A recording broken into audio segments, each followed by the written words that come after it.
All right, what's up, y'all? This is Seep Kosi with the Funky Fight Flow Productions, coming at y'all with some shitty quality on a computer laptop because I lost the cord for my camera. But this is the first one of these that I've done, and I've wanted to start a YouTube channel where I break down fights for a little bit. So here we are. Today I'm going to talk about Charles Oliveira and Michael Chandler because I feel like it's a very important fight for the lightweight division. That's going to change the landscape of it a lot. Like, do I think Michael Chandler deserves a title shot? No, but I'm not here to talk about MMA politics. I just want to break down the fight and the styles of it. So I really think this is a really interesting fight because it's almost like the ultimate wrestling versus BJJ matchup. It's like they're both very complete mixed martial artists with two very different bases, or two different bases. One of them's wrestling, the other one's jiu-jitsu. And I feel like there's a lot of things or a lot of small things that are going to play into this fight that are going to make it a very interesting fight. So the first person I'm going to talk about is going to be Charles Oliveira. So obviously, what stands out about Charles Oliveira, great jiu-jitsu, very good, like a very good submission slinger. I feel like, one of the things that Charles Oliveira does very, very good is understanding positions and transitions on the ground when it comes to MMA. Like for instance, a lot of people get stuck in these chain loops of submissions with Oliveira because he understands the transitions and he understands where you're going on the ground. So, for instance, if you're trying to pass Charles Oliveira's full guard, he understands that you're passing. If you're going to go to half guard or wherever you're trying to go, he knows where you're going to go, and he already has a submission ready for you. So, like for instance, if you're in Charles Oliveira's full guard and you're trying to pass to half, he's going to take your back and go to choke you. When you turn back into him, he's going to go to the triangle. When you get out of the triangle, he's going to go to the arm bar. He just continuously throws submissions at you that are going to make you do one of two things. Either readjust, he's going to force you onto your back with a choke or a guillotine or something, or he's going to tap you, or you're just going to get off the ground and be like, fuck, I don't want to deal with this right now. So because of that, that's obviously his greatest strength. But we've really seen Charles Oliveira make a lot of leaps and bounds in his striking as well. So we're back to the ground real quick. One of the things that Charles Oliveira does do that is a little troublesome is that he attacks a lot of submissions, and then he does tend to be a little too patient on his back sometimes.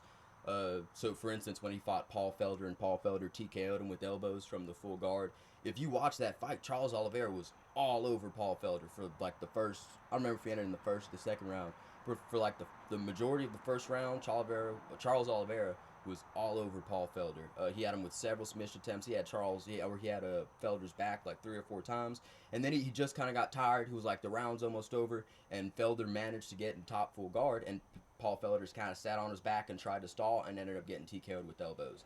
That's happened in a few of his other fights too. So if Michael Chandler's a good wrestler, if Michael Chandler does manage to simply hold Charles Oliveira down after Charles Oliveira gets really tired, after chasing a lot of submission attempts, that could be something pretty dangerous for him. But I do feel that on the ground, you're going to have to give an edge to Charles Oliveira. I feel like he has a much better chance of finishing the ground or finishing the fight from a wrestling transition than Michael Chandler does.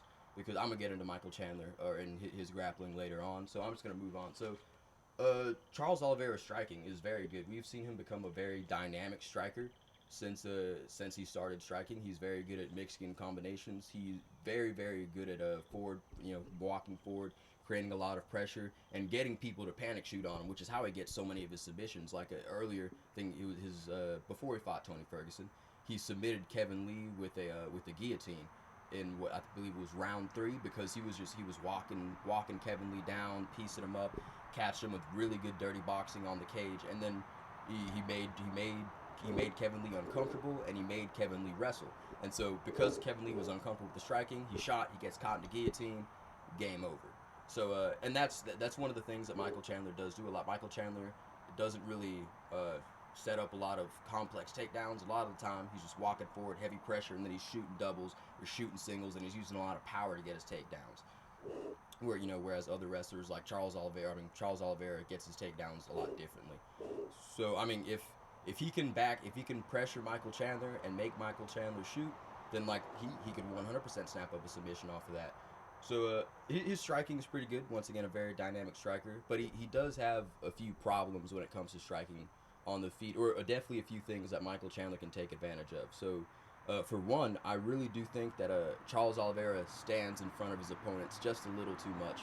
It's mainly because he's not really worried about people taking him down. He's got good striking, and because he's comfortable with his jiu-jitsu and his wrestling game, he throws a lot of his punches at like 100%, walking forward, throws a lot of very good teeps, a lot of double teeps, flying knees and stuff like that. Because he's not really like, if you take him down, submission, submission, submission, submission, submission until he either subs you or you don't want any more of it and you get up. So um, that's definitely really helps the striking game as well. But so because he stands in front of people a lot, especially if he's standing in front of a very powerful Michael Chandler, who we have seen is very explosive, then it because he stands in front of him a lot, it's going to increase the amount of time that Michael Chandler has to catch Oliveira with the shot. Because if if Oliveira moves and he's not always in front of Michael Chandler, then he's going to be out of the danger zone a lot. But whenever you fight Michael Chandler, being in front of Michael Chandler is the danger zone. If you're pressuring Michael Chandler, if Michael Chandler's pressuring you, and you're staying in front of him and you're staying in the pocket, then you're gonna be in a lot of danger, because Michael Chandler is very, very good at setting up combinations to the body and the head, making people think that he's going low and then coming back up with the overhand right, or going high with the overhand right and then going low.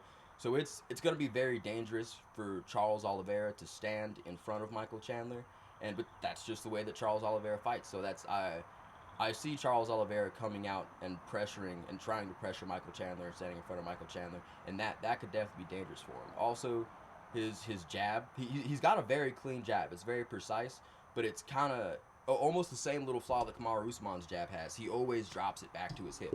Like for instance, the Kamaru Usman Gilbert Burns fight, I predicted that Gilbert Burns was gonna knock Usman out with an overhand right over the jab, and then Lord behold, goes out there, round one, Kamaru Usman gets dropped with the overhand right, but then ends up out jabbing Gilbert Burns for the win. That was pretty funny. Like, because I was like, oh my god, shit, I'm right. And then, like, Kamaru Usman comes back and uses the thing I thought was going to screw him over to beat Gilbert Burns. That was a really good fight.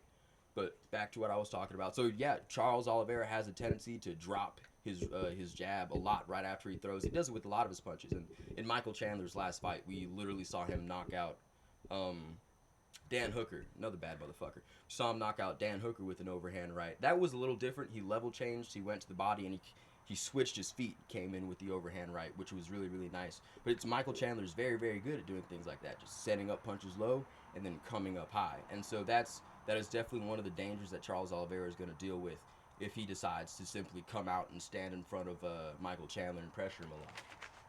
So let's see. Yeah, the next one also kind of the same thing. He kind of has a little trifecta of small striking flaws that all put together into one big flaw. Like, he stands in front of people, he doesn't have the best head movement, he keeps his head on the center line, and he's not afraid to get taken down. So he's just gonna stand in front of you, come forward, and that whenever Charles Oliveira gets hit hard, it's for those reasons. He's standing in front of his opponent, and they crack him whenever he thinks they're gonna go low, and they come back up high.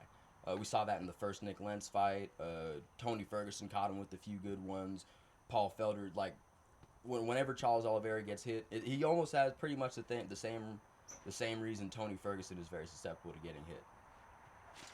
But so now we're gonna move on to Michael Chandler. So Michael Chandler is like, oh my god. I'm not the most hype about Michael Chandler. I feel like he's a little overhyped. However, like, oh my god, is that man an athlete? Like, very, very explosive. Very good at securing takedowns. Really, really good cardio.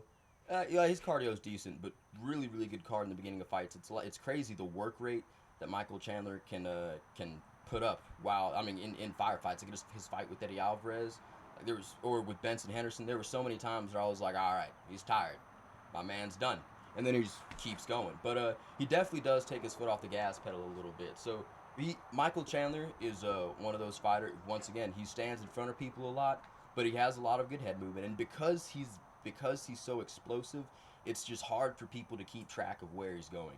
So there's a lot of times where Michael Chandler goes to the body and then comes high, or feints a takedown and comes high. We just saw him knock out Dan Hooker like that. He caught Eddie Alvarez like that in both their fights. He's a very explosive fighter. Very simple. And so also he's very good at setting up body shots as well. It's one of the things that we saw very, very good. If you go, I don't remember the guy's name, but in Bellator, I don't remember the guy's name, unfortunately, but I remember he had a fight with this guy who was on a 9-fight winning streak. And basically, both of them were very good forward pressing fighters, and Michael Chandler won that fight simply because he was better at mixing in shots to the body and the head instead of head hunting like a lot of people do. So, and whenever he goes low and also goes high, it opens up the takedown game for him. It opens up his wrestling, and it's very troubling to deal with someone who has a very good ground game and a very good striking game, because you really have to worry about both of those things. And if you're worried about takedowns, you get put out by a big right hand, that's game over. If you're worried about the right hand and you get taken down and fucking beat up for a whole round, that's also game over. Like for Kamaru Usman is a perfect example, or Derek Brunson. Like Derek Brunson is an even better example, because Derek Brunson is not the best mixed martial artist, but he has a style that can beat almost anyone if it's applied correctly, which is just strike, wrestle, strike, wrestle, strike, wrestle. If you have to consistently worry about me taking you down, it's going to open up shots for me on the feet. It's going to be easier for me to hit you. And then also, whenever I take you down, I'm going to be wearing you out. So that's going to make hitting you on the feet even easier as well. It's just, it really does suck whenever someone's a better grappler than you, even if they're not a better striker. If someone's a better grappler than you and they can take you down, worrying about them being able to take you down is what's going to open up a lot of strikes for you. However, Charles Oliveira isn't really worried about getting taken down because of how good he is at jiu-jitsu and on the ground. So, just to recap real quick, Michael Chandler, very explosive, really good at setting up combinations up high and going to the body, really good at catching people high when they think he's going low, and very good takedowns, very good wrestling, and he's got good cardio. So now we're going to move on to the cons. A few things that I don't like about Michael Chandler is the way he chooses to apply his wrestling. In a lot of fights, that I've seen is Michael Chandler goes out in the first round, guns blazing, and then round two or round three comes around, and he starts to get tired, and so that's when he starts using his wrestling. He uses his wrestling when he gets tired, and he just takes people down, and he really just holds them down. He doesn't do a lot with his takedowns once he gets control. Like if you saw his fight with Benson Henderson, at the end of round three, Michael Chandler he dominating this fight from the beginning of the first to like the end of the third. But with the fourth round comes around, and Michael Chandler is just too tired to continue striking, so he starts trying to take Benson Henderson down and just hold Benson Henderson against the cage. Benson Henderson had very good jiu-jitsu. He hit a few switches. He put Michael Chandler in a lot of very dangerous positions. And Benson Henderson's good at jiu-jitsu. I feel like Charles Oliveira is even better.